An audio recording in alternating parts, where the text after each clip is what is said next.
While the American government squanders billions of dollars funding a war against the Taliban in Pakistan that is going nowhere, private donations from America are quietly funding a very different approach, fighting ignorance and extremism with books, not bombs. The main reason that we are into education is to help girls get good quality education so it makes a difference in their lives.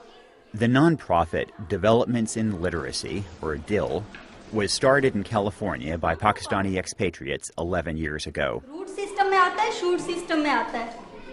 It has been so successful that DIL now runs 150 schools throughout rural Pakistan.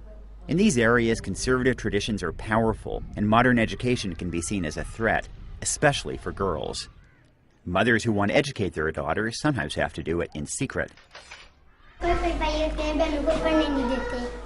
There are some boys who don't allow their sisters to study. With a quack quack here and a quack quack there. We have cases of mothers whose the father doesn't know that the girls are going to school. They're objecting.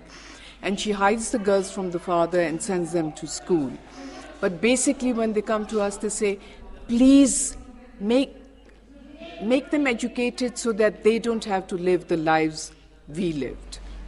The Taliban shut down schools and stripped women of their rights. But the Taliban is now fighting a guerrilla war in Pakistan, dependent on support from local villagers and dependent upon their ignorance. She was saying that one of the reasons that the Taliban are successful in the tribal areas is because there is so many people who are not educated, whereas it couldn't happen here because there are too many educated people. One of the battlegrounds in the fight against the Taliban is the struggle for education. Schools like those run by DIL are an alternative to the free education offered by madrasas all over Pakistan. There have been threats to our schools. One of our schools was burnt down, and we wanted to go back and rebuild it, but the parents were too scared to send their girls. Privately run community schools like these stand in stark contrast to these Pakistani public schools. In Pakistan, public schools are a disaster. Pakistan's literacy rate of roughly 50% is more or less the same as when the country was founded in 1947. Yet the government spends only a tiny fraction of its budget on education. Even of the money that is spent, much doesn't make it down to the classroom. In recent years, audits have uncovered hundreds of what are called ghost schools. The ghost schools are actually where, according to the books, the money is going for schools and salaries, but you actually go to the schools, the school does not exist. It's just on paper. What happened to the desks? They only have furniture for 2 classes. But the public schools that do exist are severely understaffed and ill-equipped. Here in this village in the southern Punjab, we found the entire student body studying under a tree outside. Only one teacher had bothered to show up for work that day, and so he was teaching the entire student body, ranging from kindergarten to 5th grade. Beyond the funding shortages and the corruption, one problem is a complete vacuum of leadership. Pakistan's new president, Asif Ali Zardari, has just appointed a new education minister who would fit fine in a Taliban government. That education minister, Mir Hazar Khan Bijrani, was ordered arrested by the Supreme Court last year for presiding over a council that ordered 5 little girls be taken from their homes and handed over to an enemy clan to be married to much older men to resolve a tribal dispute.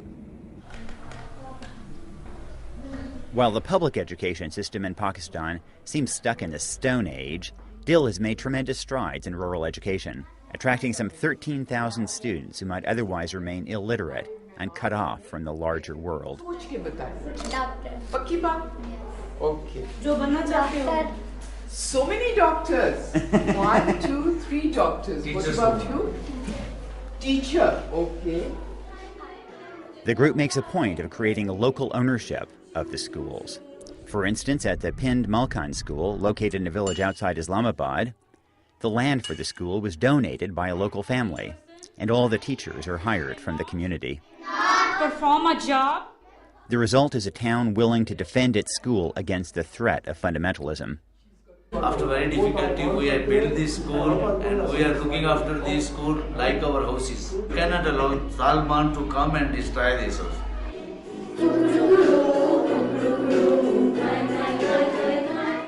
Despite this progress, the needs for rural education in Pakistan are breathtaking. Resources are limited. At Pin Malkan, classes only go up to the 5th grade, and parents worry about the lack of options for their children afterward.